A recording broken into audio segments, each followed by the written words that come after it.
Hello दोस्तों, स्वागत है आपका अपने चैनल में। आज मैं आप लोगों के लिए हिंदी स्टार्ट कर रहा हूँ, तो बने रहिए हमारे साथ और हिंदी को पूरा कंप्लीट कीजिए, क्योंकि मैं जितने भी प्रश्न लाता हूँ वो सब हमारे VVI रहते हैं, तो एग्ज़ाम में वो आने वाले होते हैं, फिक्स है ये। तो अगर वीडियो को आप अंत तक देखते हैं तो मैं ये कहूँगा कि एग्ज़ाम में आपका एक नंबर भी नहीं छूटेगा, तो वीडियो को अंत तक देखें। चलिए स्टार्ट करते हैं वीडियो को। श्रम विभाजन और जाति प्रथा के लेखक कौन है? Doctor Ram Manohar Lohia, Baba Saheb Bhimrao Ambedkar, Mahatma Gandhi, doctor Sampurnanand. तो श्रम विभाजन का लेखक तो आप लोग जानते ही होंगे, बाबा भीमराव अम्बेडकर होगा, बी नंबर आंसर। दूसरा प्रश्न बोल रहा है, डॉक्टर अम्बेडकर के पिता का नाम था? रामदेव सकपाल, रामजी सकपाल, रामकृष्ण सकपाल, राधेराम सकपाल। तो ये तो बहुत कन्फ्यूजन वाला प्रश्न है, लेकिन जितने भी प्रश्न है ना सब VVI प्रश्न है, ठीक है। तो आंसर कीजिए दो का। हमारा राइट आंसर दो का होगा, बी नंबर हमारा रामजी सकपाल, ठीक है ना। ध्यान दीजिएगा, रामजी सकपाल, ये रट लें, हमेशा ध्यान दें, हमेशा रट लें कि रामजी सकपाल, ठीक है ना। तो चलिए और आगे प्रश्न बढ़ते हैं। आधुनिक सभ्य समाज कार्यकुशलता के लिए किसे आवश्यक मानते हैं? श्रम विभाजन को, धन विभाजन को, जन विभाजन को, जाति विभाजन को। इसका आंसर कीजिए तो पहले, आधुनिक सभ्य समाज कार्यकुशलता के लिए किसे आवश्यक मानते हैं? तो मानते हैं ना हमारे श्रम विभाजन को, ठीक है ना। इसमें गलती मत करना कि जाति विभाजन मार देना, ठीक है। ये प्रश्न बहुत इंपॉर्टेंट है हमारा, ये 2020 में आ चुके हैं ये प्रश्न। जाति प्रथा भारत में बेरोजगारी का एक देश कारण बने हुए हैं। प्रत्यक्ष प्रमुख और सी नंबर A B दोनों, या तो फिर इनमें से कोई नहीं। तो आप लोग जानते होंगे ये, तो सी नंबर होगा हमारा, होगा A और B दोनों, ठीक है। इसका आंसर कीजिए तो पहले, मुख्य नायक क्या है? अखबार, पत्रिका, पुस्तक, कहानी संग्रह, ठीक है। तो इसका आंसर कीजिए तो मुख्य नायक क्या है? क्या हमारा मुख्य नायक? ये हमारा एक पत्रिका है, ठीक है ना। ये हमारा क्या, एक पत्रिका है, बी नंबर इसका राइट है, ठीक है। चलिए आगे प्रश्न बढ़ते हैं। डॉक्टर भीमराव अम्बेडकर की मृत्यु कब और कहाँ हुई थी, ठीक है। तो इसमें एक ट्रिक मैं बताता हूँ जिसे आप लोग याद कर लीजिएगा। ऐसे ही प्रश्न आते हैं, डॉक्टर भीमराव अम्बेडकर की मृत्यु बोले ना तो हमारे इंडिया में सबसे अच्छा हॉस्पिटल कहाँ पर है? तुम्हारे ये दिल्ली में है, ठीक है ना। तो हमेशा दिल्ली में ध्यान दीजिएगा, क्योंकि अभी तो जितने बार प्रश्न आ चुके हैं इसमें, उसमें सेम यही ऑब्जेक्टिव रहता था, ठीक है ना। मतलब जितने दिए ना ऑप्शन वही दिए रहते थे, सिर्फ थोड़े वाराणसी, मध्य प्रदेश, ये सब चेंज हो सकते हैं, लेकिन दिल्ली और 1956 एक साथ दिए होते। तो हमारे साथ देखें कि दिल्ली रहे तो उसी को टिक करें, ठीक है, और नहीं तो 1956 याद कर लें। डॉक्टर भीमराव अम्बेडकर का जन्म कब हुआ? तो 14 अप्रैल 1988 को, 14 अप्रैल 1989 को, 14 अप्रैल 1890 को, 14 अप्रैल 1891 को। तो इसका आंसर तो आप लोग कर सकते हैं, पूरी जी आंसर है 7 का। हमारे 7 का होंगे, हमारा डी नंबर आंसर राइट होंगे, ठीक है। अम्बेडकर की दृष्टि में भाईचारे का वास्तविक रूप कैसा है? दूध और शक्कर का मिश्रण, दूध और पानी का मिश्रण, तिल और लड्डू का मिश्रण, ठीक है, पानी का नमक का मिश्रण की तरह। तो ये प्रश्न बहुत ईजी है, लेकिन मैं बोल रहा हूँ जितने ये प्रश्न है सब बहुत ही इंपॉर्टेंट प्रश्न है। तो 8 का क्या होगा, बी नंबर होगा हमारा, दूध और पानी का मिश्रण।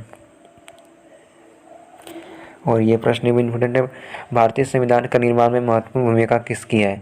भीमराव अम्बेडकर, ज्योतिराव फुले, जोगोपालाचारी, महात्मा गांधी। तो हमारा ए नंबर भीमराव अम्बेडकर होगा राइट आंसर, ठीक है। थोड़ा स्पीड करते हैं। सब समाज की आवश्यक है? जाति प्रथा, श्रम विभाजन, अनुबंध, दूध पानी। तो सब समाज के बोले तो हमारा श्रम विभाजन, ठीक है ना। ये हमारा डिपेंड करता है श्रम विभाजन की हमारा समाज कैसा होगा, ठीक है। कोई प्रॉब्लम नहीं, प्रॉब्लम हो तो कमेंट कर लीजिए, ठीक है। प्राथमिक शिक्षा प्राप्त करने के लिए बाद अम्बेडकर उच्चतर शिक्षा प्राप्त करने के लिए कहाँ गए? मतलब प्राथमिक शिक्षा वो मतलब प्राप्त कर चुके थे, उसके बाद वो कहाँ गए? तो इटली, दक्षिण अफ्रीका, न्यूयॉर्क, दक्षिण कोरिया। 11 का आंसर कीजिए तो पहले, हमारा सी नंबर 11 का न्यूयॉर्क गए थे, ठीक है ना। ध्यान दीजिएगा, न्यूयॉर्क गए थे। अम्बेडकर चिंतन व रचनात्मक के लिए प्रेरक व्यक्ति थे? बुद्ध, कवि, ज्योतिराव फुले, इनमें सभी, ठीक है ना। इनमें सभी, ज्योतिराव फुले के भी थे, कबीर के भी थे और बुद्ध के भी थे, ठीक है। तो हमारा क्या होगा, डी नंबर, इनमें से सभी। जाति पाति तोड़क मंडल भाषण लाहौर में कब हुआ? ये प्रश्न बहुत ही इंपॉर्टेंट है। 13 का बहुत ही मतलब बहुत ही जरूरी इंपॉर्टेंट है। ए नंबर 1942 ईस्वी में, 1940 में, 1936 में, 1938 में। ये प्रश्न बहुत ईजी है। जाति पाति तोड़क मंडल भाषण लाहौर में कब हुआ? 13 का आंसर कीजिए। 13 का आंसर हमारा राइट आंसर हमारा सी होता है, ठीक है। श्रम विभाजन और जाति प्रथा क्या है? कहानी, भाषण, निबंध, साक्षात्कार। श्रम विभाजन क्या है हमारा? ये बहुत ईजी है, सी नंबर हमारा निबंध है, ठीक है। निम्नलिखित रचनाओं में से कौन सी रचना डॉक्टर भीमराव अम्बेडकर की है? The castes in India, the अनचेस्ट हु आर शत्रुद्ध। तो देखिए अगर आपको इसमें दो भी मिल जाए ना तो इनमें से सही मार दें, ठीक है।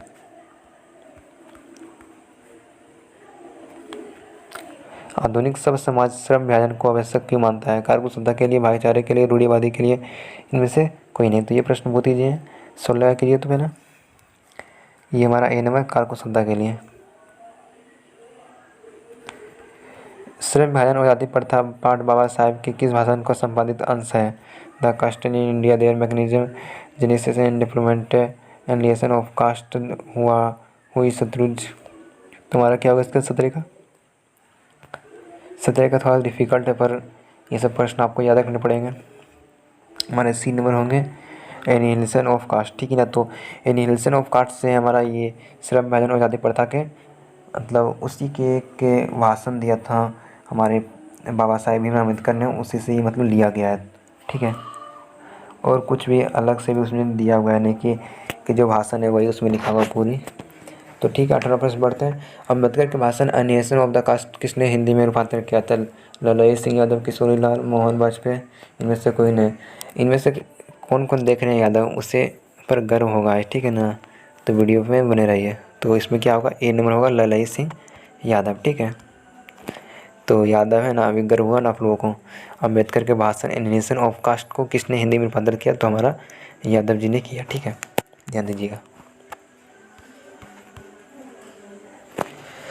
अम्बेडकर का जन्म किस परिवार में हुआ था? ब्राह्मण, क्षत्रिय, दलित, कस्य। ये तो प्रश्न बहुत ईजी है, तो क्या दलित होगा? सी नंबर, ठीक है।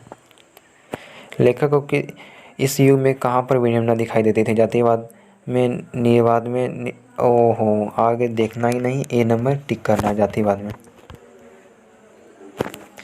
डॉक्टर अंबेडकर के माता का नाम क्या था? रानीबाई, कुंतीबाई, शीलाबाई, भीमाबाई। तो ये मैं ट्रिक बताने का कोशिश करता हूँ, ठीक है। तो इसमें भीमाबाई होगा। तो ध्यान दीजिएगा जितने भी इसके पिता के नाम थे ना वो हमारा राम जी सकवार मतलब राम के नाम थे। हमारा डॉक्टर अंबेडकर के माता के नाम थे जो वो हमारा भीम समझते ना। तो ये बड़े बड़े हस्तियों के नाम थे पहले ज़माने के। तो ये थोड़ी ध्यान दीजिएगा तो क्लियर हो जाएगा। डॉक्टर अंबेडकर ने पीएचडी की उपाधि कब धारण की?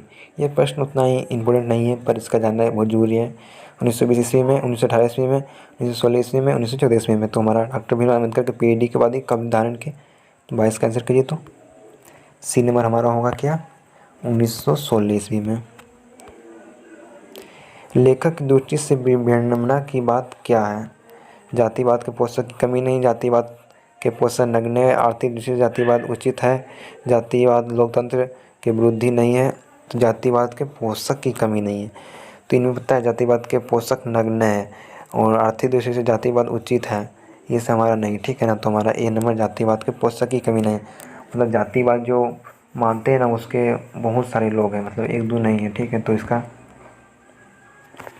24 का लेखक की दृष्टि से आदर्श समाज कैसा होना चाहिए? जिसमें स्वतंत्रता, समानता और भुतवा का भाव हो, जिसमें सभी धनी हो। तो इसमें ए नंबर तो लग रहा है अच्छी तो पूरा पढ़ते हैं, लेकिन जिसमें सही पढ़े लिखे हो, जिसमें सभी स्वस्थ हो। देखिए जिसमें सही पढ़े लिखे हो ये भी हो सकता है, जिसमें स्वस्थ है ये भी हो सकता है, लेकिन जिसमें स्वतंत्रता, समानता और भुतवा का भाव हो ये थोड़ा अच्छा है। तो ए नंबर टिक करेंगे और ए नंबर हमारा राइट आंसर होगा, ठीक है।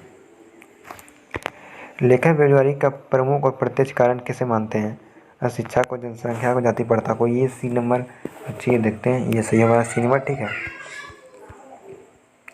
The castes in India, their mechanism किनकी रचना है? भीमराव अम्बेडकर के, राम मनोहर लोहिया की, महात्मा गांधी की, सुखदेव की। तो देखिए ये सब है ना प्रश्न, देख ऊपर में आप देखे होंगे ये सब प्रश्न, तो इसमें कोई डोट नहीं है, तो हमारा भीमराव अम्बेडकर होंगे, ठीक है। आर्थिक पहलू से जाति प्रथा है लाभदायक, हानिकारक, अनुकूल, इनमें सभी। तो जाति प्रथा कभी हमारा लाभदायक हो सकता है, नहीं ना होगा तो हमारा हानिकारक है, ठीक है, B number. Doctor Bhimrao Ambedkar का जन्म कहाँ हुआ? महू मध्य प्रदेश, गोरखपुर उत्तर प्रदेश, डुमरगा बिहार, दानकुनी पश्चिम बंगाल। तो ये थोड़ा याद कर लेना चाहिए आपको, महू मध्य प्रदेश। ये प्रश्न बहुत इंपॉर्टेंट है हमारे। डॉक्टर अंबेडकर ने किस पत्रिका का संपादन किया? उज्ज्वल भारत का, उड़ता भारत, बहिष्कृत भारत, पुरस्कृत भारत। ये प्रश्न बहुत ही इंपॉर्टेंट है, जितने हैं ना सब प्रश्न इंपॉर्टेंट है, ये तो क्लियर कर लीजिए। जितने भी हमारे 30-35 प्रश्न हैं वो सब हमारे इंपॉर्टेंट है। तो हमारा सी है बहिष्कृत भारत। भारतीय संविधान का निर्माता के रूप में हम किन्हें मानते हैं? तो महात्मा गांधी, भीमराव अम्बेडकर, पंडित जवाहरलाल नेहरू, सुभाष चंद्र बोस। तुम्हारा बी नंबर भीमराव अम्बेडकर। हमारा ये देखिए 10th में ना हमारा महात्मा गांधी के बारे में कुछ पढ़ने का है, हिंदी में बोल रहे हैं, और ना पंडित जवाहरलाल नेहरू का, ना सुभाष चंद्र बोस का। तो ये हमारा आंसर कहाँ हो सकता है? तो चलिए फ्रेंड्स, हमारा यहाँ से आज इतने ही प्रश्न थे, हमारे 30 प्रश्न। तो वीडियो को एंड करते हैं। अच्छा लगे तो लाइक करें, कमेंट करें और दोस्तों में शेयर करें। चलिए बाय।